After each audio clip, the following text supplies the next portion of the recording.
Hello, students. So, we are starting the next part of the chapter. Yesterday, we were discussing about the authors who have revised their chronicles. They have written their chronicles twice, like Ziauddin Barani. Yesterday, we discussed about Ziauddin Barani. He wrote that his chronicle first in 1356, and 2 years later, he again wrote his chronicle, and two differ from each other. But historians did not know that which one means. Children, try to understand. पुराने ज़माने के हम बहुत सारे evidences लेते हैं. We take lot of evidences from the olden times, but at times we कभी कभी हम हमेशा श्योर नहीं हो पाते हैं कि किस तरह से ये काम करेगा और किस तरह से ये सारी चीज़ें जो हैं हिस्ट्री बनाने में हमको हेल्प करेंगी. Sometimes we get confused. So now here what we do is कि हम एग्जाम्पल लेंगे. Okay, we will understand with the help of example. Like here we have an example given here, new social and political groups. इसमें क्या है कि जब हम when we study about 1000 years, जब हम 700 से लेके 1750 के बीच की बात करते हैं, तो ये एक बहुत बड़ा चैलेंज है हिस्टोरियंस के लिए, because large scale and variety of development that had occurred in different periods. जो चेंजेस हुए हैं कि 700 में अलग हुआ होगा, 800 में अलग चेंज, तो every 100 years lot of changes are happening. So when these changes are happening, how are these changes helping the people to understand the history in over the centuries?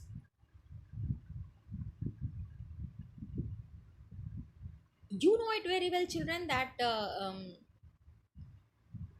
history changes after every 100 years. So over the centuries, when the things are changing, when everything comes to a new era, new period, because 700 पुराना है, 800 फिर नया है, फिर 1000 फिर से नया है. तो जैसे जैसे हम मॉडर्न एरा के तरफ आते हैं, how do we understand that what are the changes that had happened in the previous times? तो उसी के बारे में we are talking about it.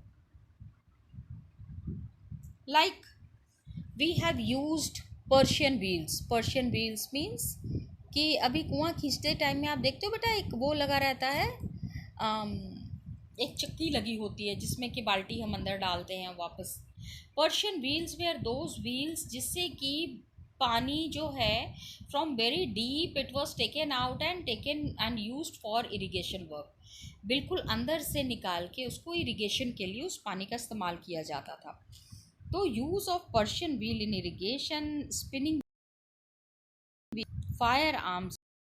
तो new food, new beverages means खाने का सामान, पीने का सामान, ये भी बहुत सारा सामान जो है वो बाहर से आया है. Children, do you know that potato? How many of you like potato? Yeah, I know potato might be like by everyone, but children, it's not a very good food. You know, you become fat. Lot of cholesterol, a lot of carbohydrate is there, cholesterol increases and fat increases when you eat lot of potato. It's not an Indian food. It has come from the foreign countries. Indian food में, India में लोग क्या खाते हैं? दे ईट green vegetables. पालक खाते हैं, गाजर खाते हैं, मूली खाते हैं. So you should always eat green vegetables. तो potato, corn, chili, tea, coffee, these are not Indian crops. All these innovations means नए नए जो चीज़ें हैं, न्यू टेक्नोलॉजी, न्यू क्रॉप, ये कहाँ से आया इंडिया में? इंडिया का तो है नहीं है. So from where it has come to India? This was a period of the time when various outsiders came to India. बाहर के बहुत सारे लोग जो है वो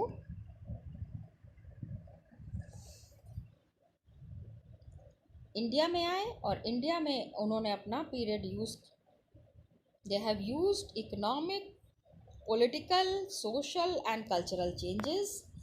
बहुत जगह पे उन्होंने इस चीज़ को इंट्रोड्यूस किया. एज अ रिज़ल्ट आने वाले टाइम में क्या हुआ कि हमको बहुत सारी नई चीज़ें मिली बाहर की दुनिया से, from the outside world.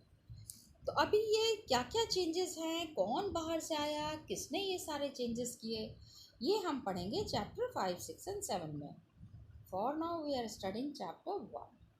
Okay children, and try to understand this was also a period of great mobility. Beta, what is mobility? I'll explain.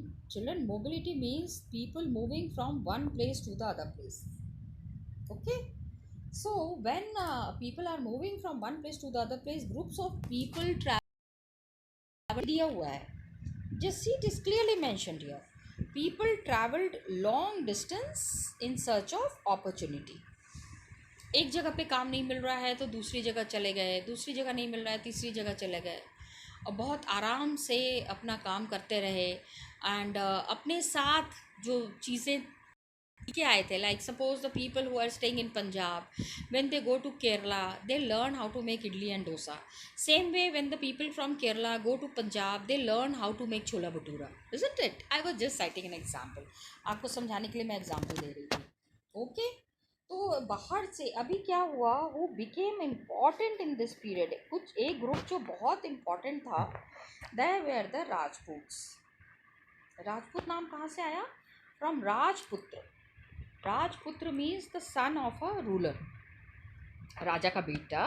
या तो 8th एंड 14th सेंचुरी में क्या हुआ,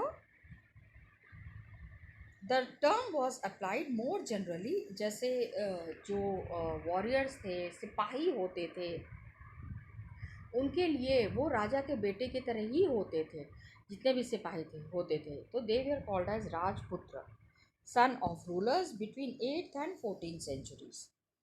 एंड ग्रुप ऑफ वॉरियर्स, जो soldiers होते हैं, उन्होंने कहा उसको, उनको फिर कौन सा स्टेटस मिला? They got the status of Kshatriya caste. Children, just now we were talking about Persian wheel, है ना? I am sorry, just a children. Now see children, here the picture of Persian wheel is given. ये देखो, अभी हम Persian wheel की बात कर रहे थे। Just see, this is what is Persian wheel.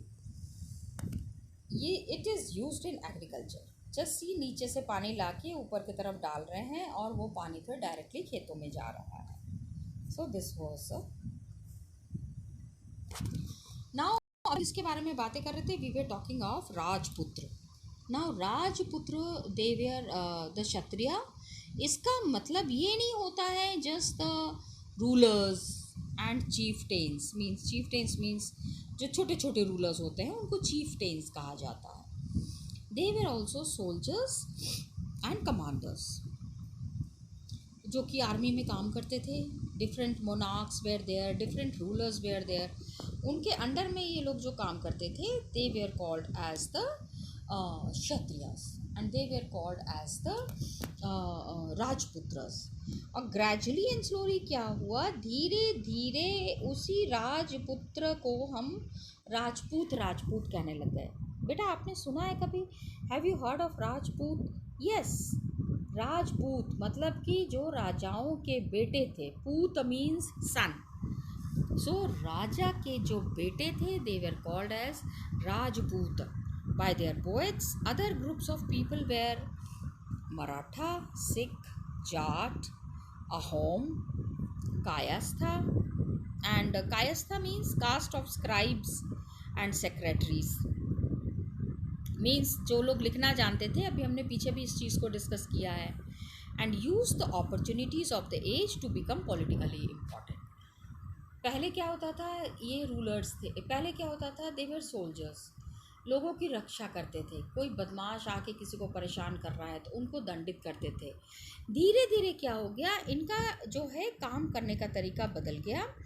And ये क्या हो गया, दे स्टार्टेड रूलिंग। ये क्या हुआ, धीरे धीरे रूलर्स बनते चले गए। And throughout this period, और इस सारे समय में what happened, there was a gradual clearing of forests. Forest clear होते गए, extension of agricultural field, a change faster and more complete in some areas than in others.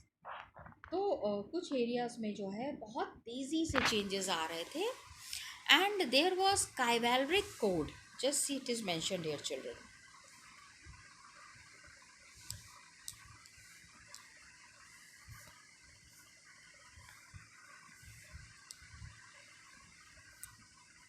This word you have to understand ना, काइवेलरिक means बहुत जाबाज बहादुर लोग जो होते हैं, very brave people who work with lot of cavalry, means lot of बहादुरी जिनके अंदर, साहस जिसको कहते हैं बेटे. cavalry code of conduct, extreme valour मतलब बहुत ही साहस, बहुत ज़्यादा सेंस ऑफ लॉयल्टी, आप किसी का विश्वास जीतते हैं. एंड ये सारी क्वालिटीज़ किसको दी गई? राजपूत्स को. राजपूत को ये सारी टाइटल्स किसने दी? By their poets and bards. उन लोगों की किंगडम्स में जो पोएट्स थे, बार्ड्स कौन थे? जो घूम घूम के पोएम गा गा के लोगों को सुनाते थे. तो उसी में हमारे को एक तो राजपूत मिले, दूसरे भी है मराठा, सिख, जाट, ये न्यू कास्ट केम अप. ठीक है, अभी जैसे लास्ट लेक्चर में हमने क्या पढ़ा था? हिंदुस्तान के बारे में. How did the name of Hindustan come up? Now we are talking about the different groups who are staying in Hindustan. अभी क्या हुआ कि धीरे धीरे there was a gradual clearing of forest and extension of agriculture. Forest को साफ करते गए, एग्रीकल्चरल लैंड्स क्लीन होता गया and there was a complete change. बड़ी तेज़ी से इन सारे एरियाज में चेंज होते जा रहा था and there was a change in their habitat. Habitat means क्या होता है? You are its given here. आप साइड में देखो, the meaning is given. I am just showing it to you children. Just see, habitat. It refers to the environment of a region and the social and economic lifestyle of its resident. Habitat, like the people who are staying in Uttar Pradesh. Uttar Pradesh is their habitat.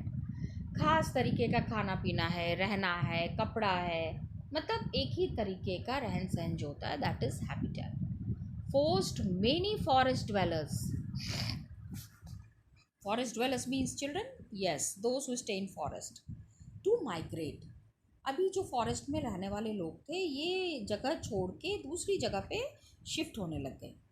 और ये जो new peasant group था, ये जो किसानों का जो group था, gradually began to be influenced by regional market. जो ये राजपूत्स थे, उनके अंडर में जो लोग काम कर रहे थे, ये ग्रेजुअली एंड स्लोली मूव करने लग गए.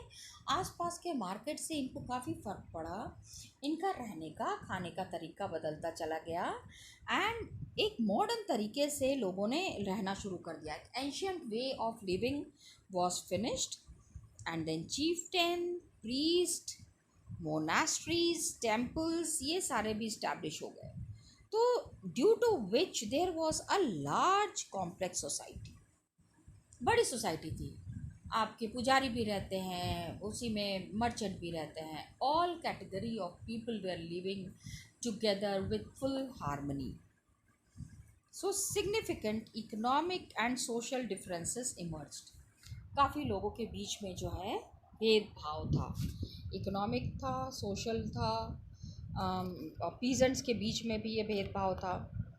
सम पोजेस्ड मीन्स कुछ लोगों के पास बहुत प्रोडक्टिव लैंड था, काफ़ी सारी ज़मीन हुआ करती थी, you know, acres and acres of land. कुछ लोगों के पास गाय भेड़ भैंस होती थी, you can see cattle, you understand cattle ना children. Some of them artisanal work, some of them were very good. बड़े सुंदर सुंदर बर्तन बनाते थे, गहने बनाते. आर्टिशनल वर्क ना, जिसमें आर्टिस्ट का काम हो, कारीगरी हो. और इसके साथ ही क्या होता था? Agricultural activity. मतलब एक ही सोसाइटी में कौन कौन रहता था? जो लैंड ओनर्स थे, जिनके पास गाय भैंस बकरी थी, और कौन था? जिनके पास आर्टिस्ट वाला काम था, आर्टिशनल वर्क था. एंड बहुत तरीके के लोग एक ही जगह रहने लग गए। तो ये जो दूसरे अलग अलग तरीके के लोग एक ही जगह रह रहे थे, इसको कहा जाने लगा, क्या कहा जाने लगा चिल्ड्रन? प्लीज रिमेंबर, जाति और सबकास्ट। और ये जाति क्या हो गई? जो लोग जिस तरीके का काम करते थे, according to their work they were divided. Occupation, क्या काम कर रहे हैं? सोना बनाने का काम कर रहे हैं, सोनार। लोहे का काम कर रहे हैं, क्या हो गया? लोहार। अभी लोहार एक जाति हो गई। Ranks were not fixed permanently. Ranks अभी ये पता नहीं था कि कौन क्या है हमेशा के लिए। This was not permanent. And बहुत तरीके की जाति के लोग जो थे, अलग अलग ग्रुप के लोग थे। कुछ कुछ जो जाति थी could vary from area to area. हर एक अलग अलग जगह पे अलग अलग जाति के लोग रहने लग गए। तो जाति के वजह से क्या हो गया? एक नया सिस्टम बन गया। सोसाइटी में रहने के लिए आपको किसी जाति का होना ही पड़ेगा। हमारी भी कुछ जाति है चिल्ड्रन। आपने कभी जाति सुनी है? Okay, to talk to your parents. आपके घर में दादा दादी होंगे ना, दादा दादी से पूछना कि ये जाति क्या होती है, what is jati. Got it? So we need to understand the meaning of jati. तो अभी रेगुलेशंस क्या हो गया? जो जाति के लोग एक जगह रह रहे हैं, सपोज कुम्हार एक जाति है। कुम्हार क्या काम करता है बेटे? यस, मट्टी के बर्तन बनाने का काम करता है। So the people who are making the pots they were, उनकी भी एक जाति होती थी। उसी जाति का एक पंचायत होता था। लेकिन जाति में अगर आप रह रहे हैं, कुम्हार की जाति में रह रहे हैं, तो आपको बहुत सारे नियम कानून फॉलो करने पड़ेंगे। You have to follow the rules of the villages. Several villages were governed by the chieftain and साथ में मिलके एक स्मॉल यूनिट बनाते थे। ये छोटा सा स्टेट बनता था और उसी स्टेट में सारे लोग रहते थे, मिलजुल के काम करते थे और सारी चीज़ों को संभालते थे। ठीक है? तो children, this was the topic that we discussed today, where majorly what we discussed was जाति। ठीक है? आप इस जाति के बारे में अच्छे से अपने बुक में पढ़िएगा, इसको समझने की कोशिश कीजिएगा। नेक्स्ट लेक्चर में children I will be starting with the region and the empire. How did the empire emerge and which region which empire belong to, ये we will be discussing in the next class. Thank you children.